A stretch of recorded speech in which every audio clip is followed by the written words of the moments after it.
రామ్ గోపాల్ వర్మకి తన విజయవాడ ఫ్యాన్స్ కనీ విని ఎరుగని రీతిలో స్వాగతం పలికారు. స్టార్ హీరోలకి, ముఖ్యమంత్రులకు కూడా లేని విధంగా ఏకంగా 400 కార్లు, 1000 బైకులతో కూడిన కాన్వాయ్ మధ్య వర్మని గన్నవరం నుంచి విజయవాడకి తీసుకువెళ్లారు. ఒక దర్శకుడికి ఇంత గ్రాండ్, ఇంత రాయల్గా వెల్కమ్ దక్కడం భారతదేశ చరిత్రలో ఇదే తొలిసారి అని వర్మ ఫ్యాన్స్ చెప్పుకుంటున్నారు.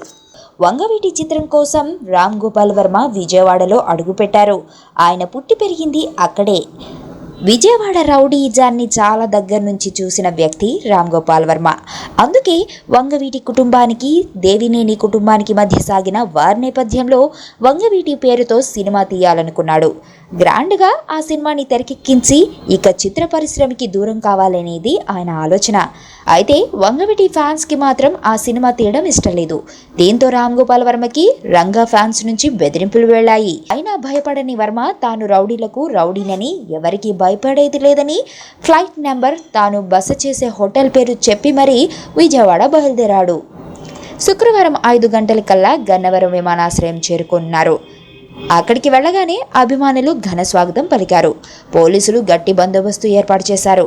వర్మ రాకని పురస్కరించుకొని విజయవాడ ఫ్యాన్స్ పెద్ద పెద్ద హోర్డింగ్లు ఏర్పాటు చేశారు.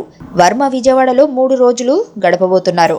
ఈ 3 రోజుల్లో అక్కడ వర్మ ఎవరెవరిని కలుస్తాడు, ఏం జరగబోతోంది అనే విషయాలు ఆసక్తికరంగా మారాయి.